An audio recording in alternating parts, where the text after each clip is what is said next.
ചങ്ങായിമാരെ നല്ല five sleeve T shirt വെച്ചിട്ടുണ്ട്. എല്ലാം നോക്കിക്കോ, ബ്രാൻഡ് നോക്കിക്കോ. എല്ലാത്തിന്റെ 4 കളർ ഉണ്ട്. ഈ 2 കളർ കാണിച്ചു തരാം.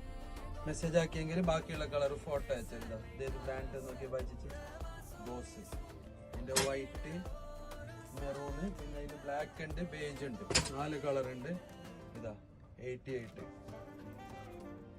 സാധനം കണ്ട, കളർ കണ്ട, ഏതും മറ്റ പ്രിന്റ് നോക്കിയ പ്രിന്റ് നോക്കാം. അതിന്റെ മുകളിലേക്ക് വരുന്ന പ്രിന്റും ഫിനിഷിങ്ങും കണ്ട, സാധനത്തിന്റെ ക്വാളിറ്റി നോക്കിയോ, തുർക്കിന്റെ മെറ്റീരിയൽ. അപ്പൊ എന്താക്കാ, ബാണ്ട് ആള് മെസ്സേജ് അയക്കും. വായിച്ചു നോക്കിയ പ്രാഡ. ഇതാ ബാക്കിലും അതേ കാണിക്ക പ്രിന്റ്. എല്ലാത്തിന്റെ 4 കളർ ഉണ്ട്. വീഡിയോ ഭയങ്കര ലോങ് ആണതുകൊണ്ട് ഈ 2 കളർ കാണിച്ചു തരുന്നത്. സാധനം നോക്കി, എല്ലാത്തിന്റെ 4 കളർ ഉണ്ട്. ബാണ്ട് ആള് മെസ്സേജ് അയക്കും, ഫോട്ടോ അയച്ചു തരും. ഓർഡർ ആക്കുന്നതാക്ക് ഓർഡർ ആക്ക, ലൊക്കേഷൻ വേണ്ടാക്കി ഷോപ്പിന്റെ ലൊക്കേഷൻ അയച്ചു തരാം. ഷോപ്പിലേക്ക് ബന്ധിച്ചെടുക്കുന്നതാക്ക് ബന്ധിച്ചെടുക്കാം. മെസ്സേജ് ആക്കിയിട്ട് സാധനം ഡെലിവറി ആക്കണമെങ്കിൽ ഇൻഷാല്ലാ